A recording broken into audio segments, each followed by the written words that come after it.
স্বর্গীয় বাবুর রহমান, হাসানুর হক ও অমিত পাশির স্মৃতির উদ্দেশ্যে গীতালদা ২ নং অঞ্চল তৃণমূল কংগ্রেস কমিটির ব্যবস্থাপনায় এবং হরিঘাট স্পোর্টিং ক্লাবের পরিচালনায় গীতালদা হাই স্কুলের মাঠে আগামী 15ই সেপ্টেম্বর রবিবার বিকাল ঠিক 2 ঘটিকায় 8 দলীয় নকআউট ফুটবল দিবারাত্রি ফুটবল টুর্নামেন্ট অনুষ্ঠিত হবে। সেই অনুষ্ঠানে আপনাদের উপস্থিতি ও একান্তভাবে কামনা করে গীতালদা ২ নং অঞ্চল তৃণমূল কংগ্রেস কমিটি।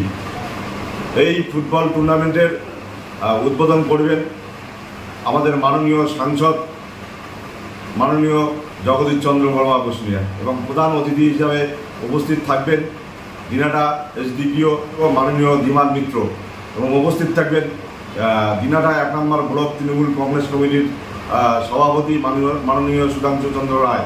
উপস্থিত থাকবেন কুচবিহার জেলা পরিষদের কর্মাধ্যক্ষ মাননীয় নুরুল হোসেন এবং উপস্থিত থাকবেন দিনাটা থানার আইসি জয়দীপ মোদক।